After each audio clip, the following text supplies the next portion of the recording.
Korang pernah tak terfikir nak anggap trading ni seperti bisnes korang?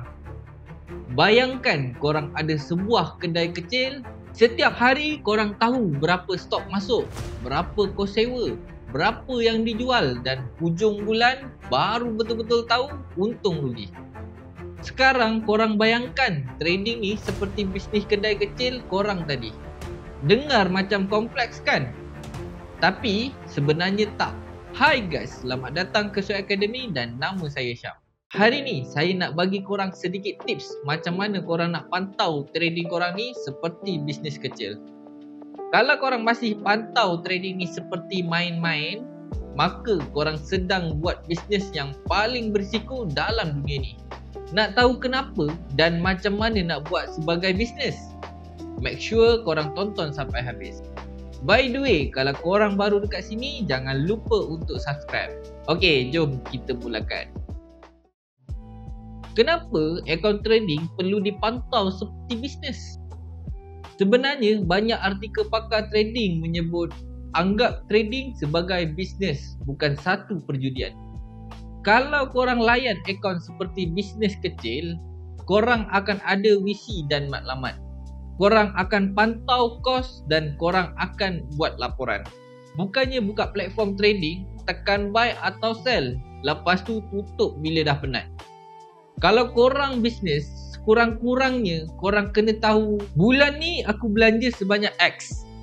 Aku kena jual sebanyak Y supaya aku dapat untung sebanyak Z.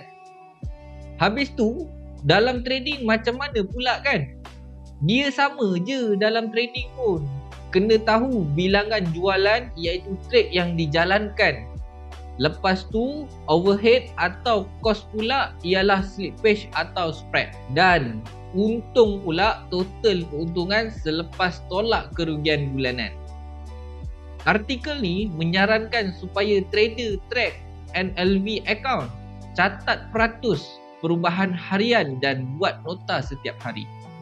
Laman Medium menegaskan bahawa visi jangka panjang, tujuan akaun dan permisahan modal adalah asas untuk trading yang serius.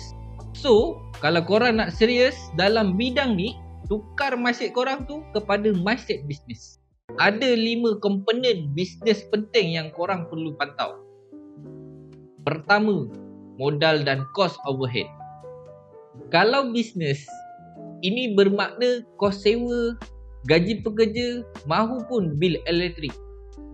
Trader pula perlu tahu modal sebenar, kos transaksi, spread, komisen dan kerugian yang berlaku.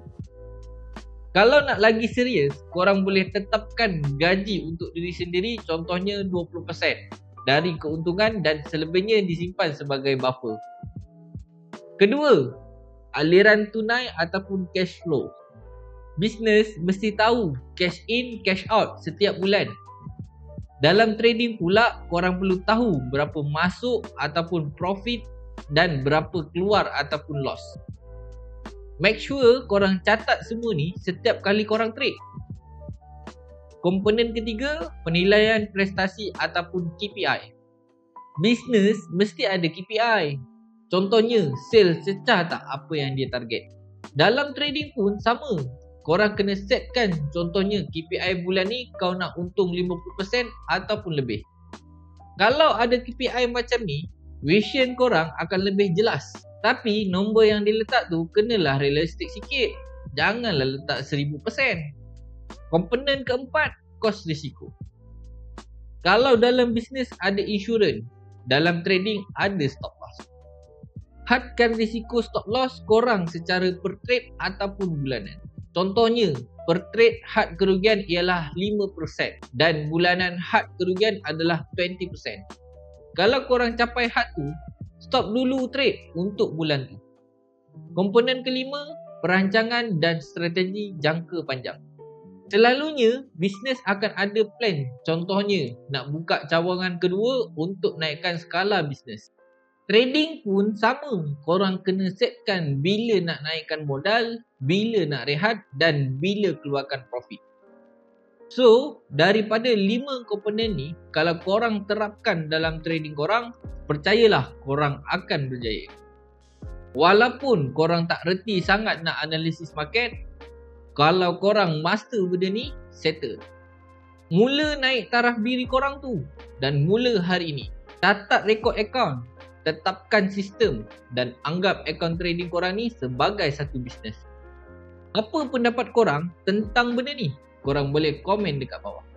By the way, kalau korang nak belajar trading secara mendalam dan secara percuma saja, korang boleh klik link dekat bawah.